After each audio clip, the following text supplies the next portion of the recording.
Welcome back, fight fans, and thank you, as always, for tuning in. On this episode, we're going to be doing some analysis and predictions for the 5 fights on the main card of UFC 234, Robert Whittaker versus Kelvin Gastelum for this February 9th out of Melbourne, Australia. So let's kick it off with the first fight of the night out of the light heavyweight division, Jim the Brute Crute versus smiling Sam Alvey. Happy to see Sam Alvey back in the cage. I think we all are. So, Jim Crute, he's 22 years old and he's an undefeated fighter, 9-0. Sam Alvey, 32 years old, 33-11 in his MMA career. Vegas odds for this fight, Jim Crute, minus 140. So, he's a favorite. He's not a big favorite, but Crute's the favorite in this fight. He's a young, as I mentioned, undefeated fighter. He's an Australian, so he's fighting on his home soil. 9 wins. 3 KOs, 3 submissions, 3 decisions, so pretty well-rounded as well.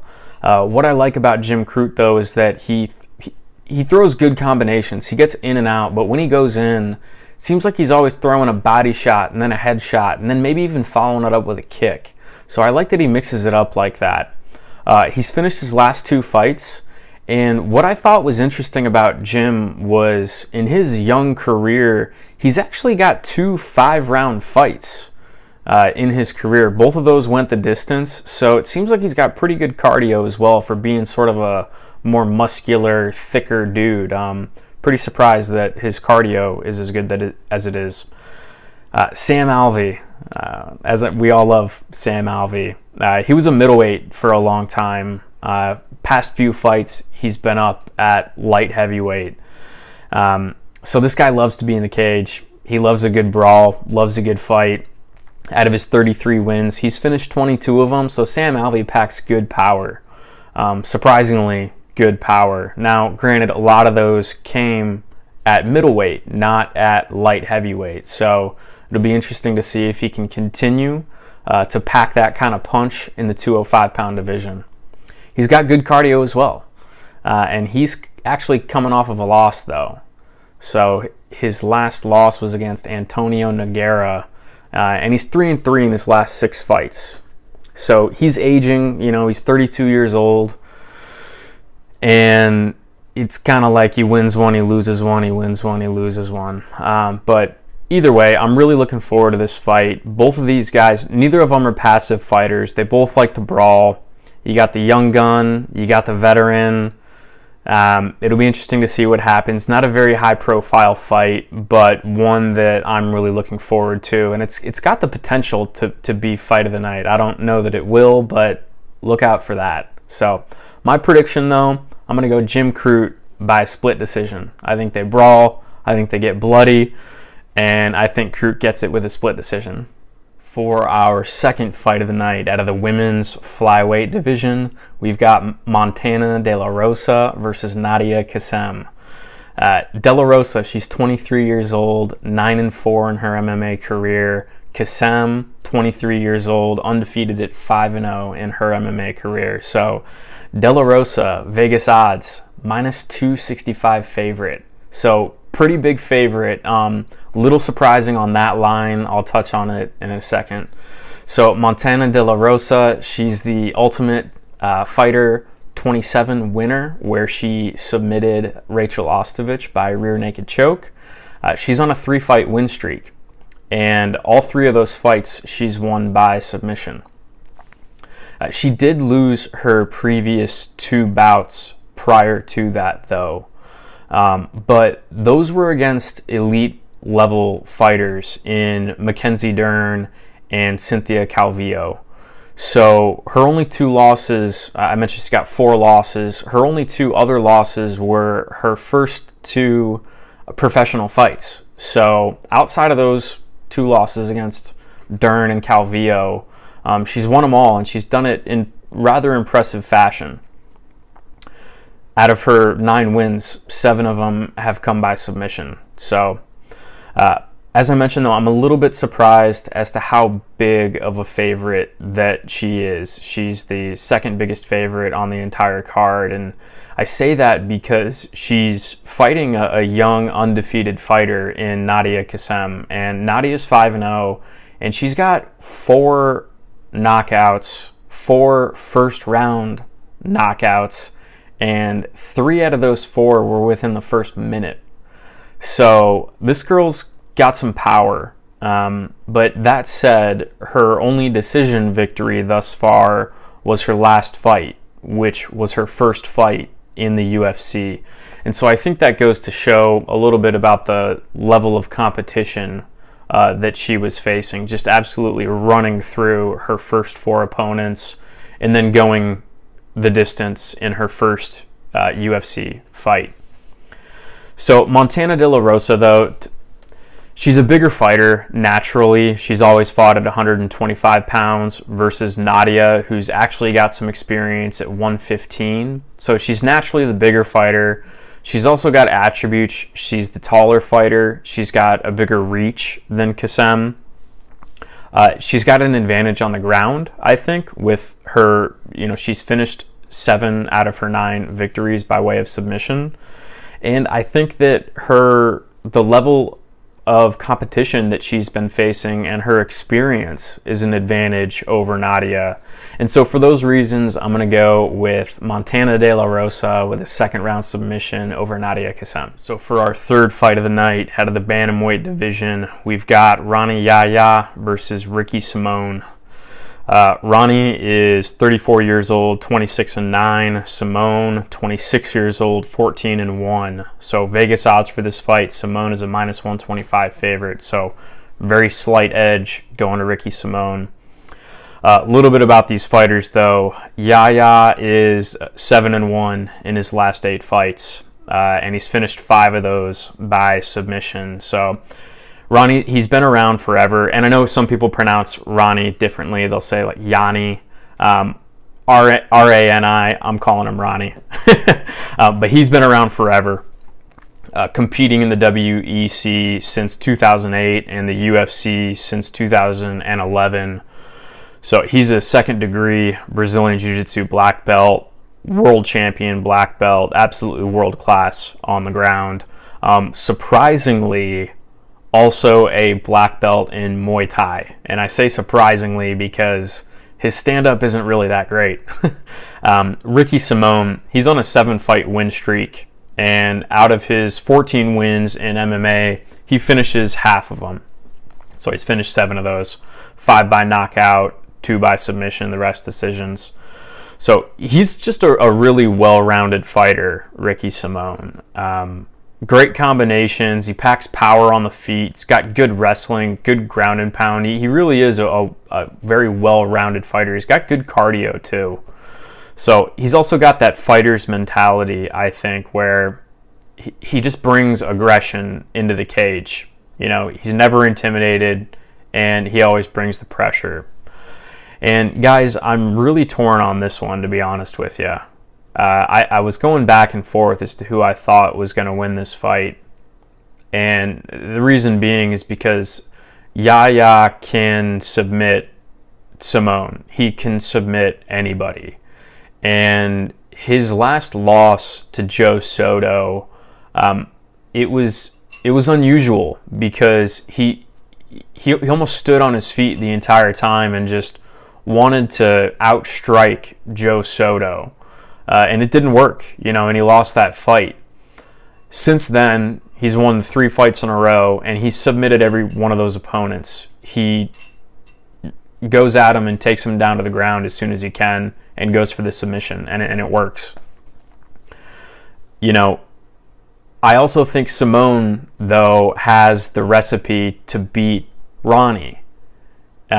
He resembles a lot of the fighters that Yaya has lost to in the past. And just to name a few, Chad Mendes, Takeya Mizugaki, and Joseph Benavidez. Those are all just very well-rounded fighters. Good striking, good wrestling, good defense, good cardio. And so I think he's got the keys to victory there as well. I think that he can get it done over Yaya. But I think after all the back and forth that went on in my head, I think I'm going to go with a second-round submission for Ronnie Yaya over Ricky Simone. So our fourth fight of the night, Co-main event. I know everybody's looking forward to this one. The return of Anderson the Spider Silva facing Israel Stylebender Adesanya, middleweight division fight. So Adesanya, 29 years old, undefeated, 15-0. Anderson Silva, 43 years old, 34-8 in his MMA career.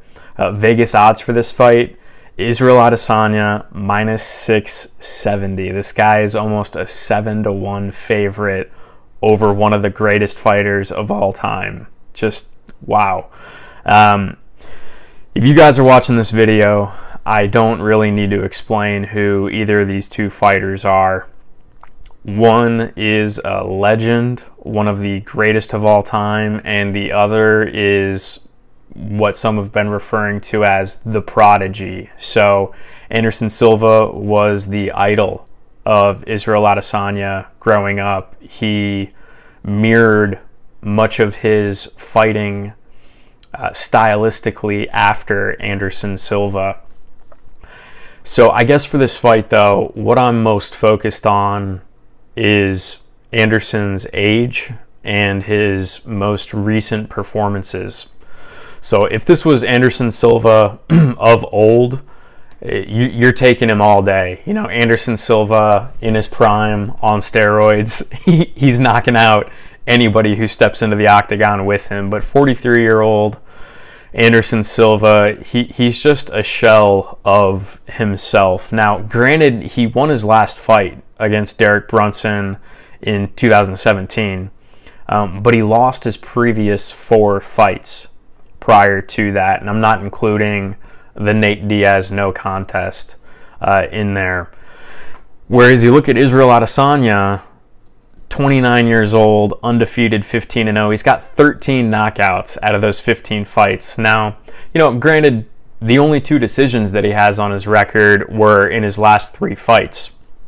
But he's just a masterful kickboxer, dangerous at any point in time throughout the contest. And he finishes most of his fights inside of 2 rounds. He does it with style, he does it with speed, he does it with technique, and he does it quick. So all the respect in the world to Anderson Silva. I absolutely love that guy.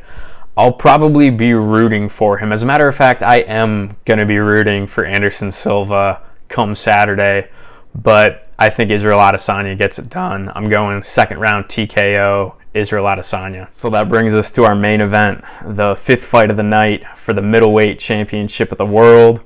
Robert the Reaper Whittaker versus Kelvin Gastelum. So Whittaker's 28 years old, 20-4. Gastelum, 27 years old, 15-3. Vegas odds for this fight: Robert Whittaker minus 250. 2.5-1 favorite for Robert. So Robert's on a 9-fight win streak. Out of his 20 wins, he's finished 14 of them. So, little background on Robert, though. He's been fighting his entire life. His dad enrolled him into a karate school when he was 6 years old, and he's been competing ever since.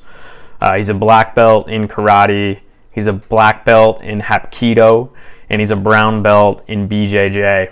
So, he's super well-rounded, excellent fighter, excellent cardio, and an excellent chin as well. And I think that'll be important in this fight come Saturday. So Kelvin Gastelum finished 10 out of his 15 wins, 6 of them by knockout, 4 of them by submission. Kelvin's a former state champion wrestler. He's a BJJ black belt, and he's the Ultimate Fighter Season 17 winner. So Kelvin is certainly a championship caliber fighter, but I'm kind of surprised he got this title shot. He's only on a 2-fight win streak, and his last fight, his only fight in 2018, was a split decision victory.